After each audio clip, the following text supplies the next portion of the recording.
everybody good? Check, 1, 2, check. We'll get all the white. Everybody done? Good? All right. All right, well, thank you for showing up today. I'm Sheriff Rich Myers, Morgan County Sheriff. I appreciate you being here today. Let's start off this news conference with some really great news. Deputy Mallory Schwab has been released from the hospital. She's on her way home right now as we speak, so that's excellent news that we have pertaining to her injuries that she sustained this morning. Pertaining to this morning, just after 7:30 this morning, the Morgan County 911 dispatch was alerted to a third-party caller that had received a social media of concern to that third-party caller of one of his friends that he was possibly going to do harm to himself. They, of course, alerted the Morgan County Sheriff's Office to do a welfare check on that individual and check their status. Deputies arrived at the residence. A deputy approached the front door to make contact, and Deputy Mallory Schwab was walking around the perimeter to check the outside of the residence when a shot rang out and struck her. Deputies immediately responded to her, rendering first aid and getting her out of harm's way, taking her to a place of distance and safety, and then secured the perimeter on the inside of the residence, outside of the residence, to make sure that nobody came out and no other harm was done. The Morgan County SWAT team was alerted, along with Johnson County SWAT team came in. Of course, law enforcement from throughout the county, throughout the state, our friends at ISP, Morgan County Sheriff's Office, Mooresville, Martinsville, anybody who was available, of course, started showing up. Deputy Mallory was, our Deputy Schwab was transported to Methodist Hospital, again, where she was treated and is luckily on her way home now. She did sustain a bullet wound to her upper right shoulder that went clean through the shoulder. No bullet was left in there. The Morgan County SWAT team went to attempt to make contact with the individual inside the house. No contact was ever made with anybody inside the house, and ultimately entrance was gained into the residence and found the male deceased inside the residence. Right now, we have turned the investigation over to the Indiana State Police. They're going to be conducting the rest of this investigation here, so I'd be glad to answer any questions I can on my part, or I'll let you talk to Sergeant Getz here from ISP. Sheriff, how many shots did the deputies here, do you think, were fired this morning? That's unknown right now. ISP will be working on that part to find out for sure, but that's part of the investigation that they're working on right now, Russ. How old was the boy? It was male? It was a male, and I think 15? 15 years old. Was it a self-inflicted gunshot wound, how he died? Again, we're just now starting on that to do that investigation right now. It was probably, the scene was cleared probably within the last 2 hours, so it's going to be a while yet before we'll be able to tell you what was known right there. Can you describe for us the process that negotiators went through, not only with their attempts that were fruitless to reach out and contact, but also non-lethal attempts to bring the individual out? They tried the cell phone, no contact there. I believe they also tried to throw a phone to get inside there. Gas, non-lethal gas, was inserted into the residence with no response. And then the actual our robot was introduced to there also, and also a drone. So there was many attempts to contact and to be seen while inside the house. Can you also describe for us the original outreach this morning to the friend on social media, and I imagine, including your answer, would be the appreciation that somebody was concerned enough to then make a second phone call to 911 saying, look into my friend? Absolutely. That's what we want done. And unfortunately, this went the wrong way, but that's what we're here for, is check on people's individual status and to make sure they're going to be okay.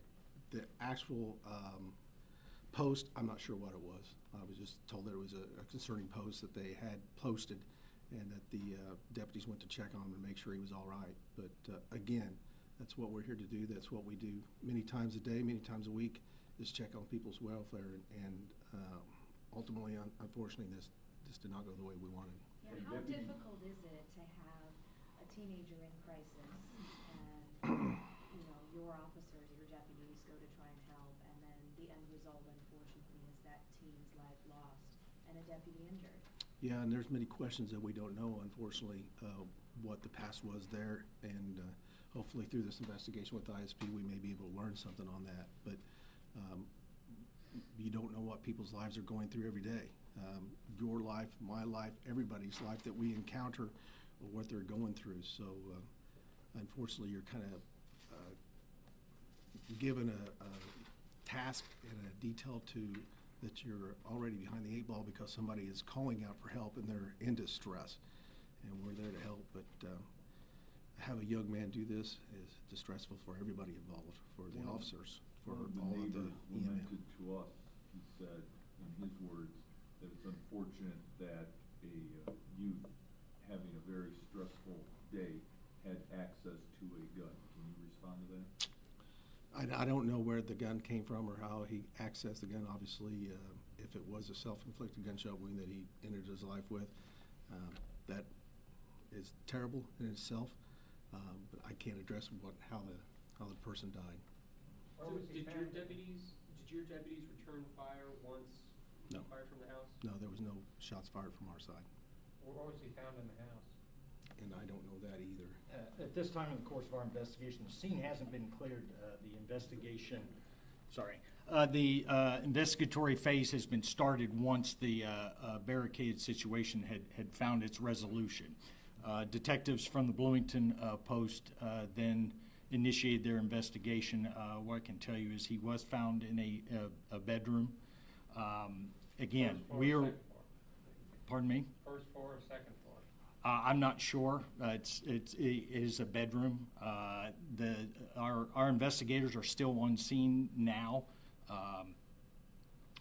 We are obviously very grateful that the Morgan County deputy did not sustain any life-threatening injuries or wounds. But I do want to remind the community of Morgan County, there's a family in mourning. And we, as law enforcement community, extend our deepest condolences to that family who's mourning the loss of a 15-year-old son. But it is incumbent upon us. The sheriff has asked the Indiana State Police for us to conduct this investigation and to be fully transparent with it. We just want to go make sure that we do our utmost in seeking a resolution to this investigation. Sheriff, can you tell us if your deputies had ever been called to that address before? I don't believe so, but can't say that for certain, Russ, but I don't think so. I haven't heard that per se today. What was your message when you found out Deputy Schwab was being released from the hospital? What was your message to her? I was ecstatic. I've been up with her most of the day today up there at Methodist, and she's in great spirits. Her family's been around her. There's been law enforcement coming in and out all day, giving her support, talking to her, EMS, fire, all been with her. The Schwab family is very ingrained in the community here in Morgan County, so she's well known, been here all her life, worked here all her life, played sports here. She was a veteran of the Martinsville Police Department before joining us here in January, so very well-liked person, very good police officer, very good deputy, and we're proud to have her with us, and proud to support the Schwab family in this time. We're just looking forward to having her back. What'd she say to you? When she released or up there? Well, while you were talking to her this morning. Well, initially she kind of cussed me out because I reached in the ambulance this morning, Russ, to give her a hug and a kiss when she was getting ready to leave, and she said a few choice letter words to me and said, "Sheriff, don't touch her, that hurts a lot." So I knew she was going to be okay, and we had a good cry moment and got her on her way. But up there, she again, after she got up there and was talking to her family and the support, she was grateful for everybody being there and her support, and just overwhelmed by the people that were coming in and out to her and what they were doing for her. And the hospital staff up there, IMPD, ISP, Martinsville, Mooresville, this whole community has showed up in mass and just not said where, it's not what can we do, it's when and where do you need it. Now, obviously, this is a nightmare scenario for you as a sheriff.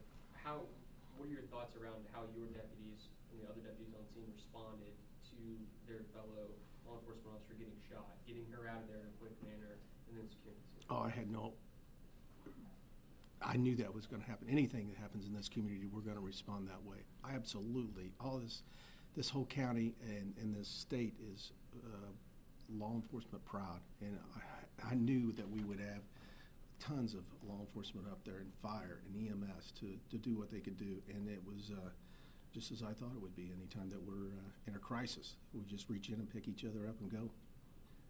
I'm assuming she was wearing a vest, but the shot evaded the vest. That is correct, yes. Yeah, it was just right up here above it, not where the epaulette was. And where exactly was she? So they were knocking on the door, nobody answered, and then she was just kind of walking the perimeter, seeing if she could, do you know exactly where she was? Yeah, that's what I And then understand was to the deputy, one of the deputies was knocking on the door and she was kind of I'm thinking this, to the right of the deputy walking around the perimeter and the shot rang out. Like through a window or? I'm not exactly sure where it did come out, Okay. but yeah, Any idea how long she'll be off work? that's up to her. No, she's got to go see an ortho later on this week to check on her if there's any bone or anything that's fractured or what the bullet did, anything through there. So she has a appointment later on this week. She's extremely sore right now, as you can imagine. So it's going to be a little bit before she'll be coming back. But she's anxious to come back. She's very willing and looking forward to it. Thank you, guys. I appreciate you coming down so much. Thank you for being here. I appreciate all the media. Is there any body camera video or anything that your investigators are looking at that we might get access to at some point? We do have body cam, and that's going to be up to these guys since they're doing the Certainly, we're going to be looking at every angle of this investigation, and that includes body camera footage. Obviously, once the investigation is complete, as with any investigation, death investigation, anything, we'll be submitting paperwork to the prosecutor's office ultimately for a review. And should I assume we're then awaiting word from the coroner on manner of death and identification? Yes, that's And correct. our timetable on that might be? I'm not sure. I know the coroner has been contacted. Again, the Indiana State Police, as of right now, they're still processing the scene. The reason for the lengthy time with this is during the barricade situation, gas was deployed into the home, so our investigators need to kind of let that breathe, so to speak, and then they'll be able to go in there and conduct their investigation.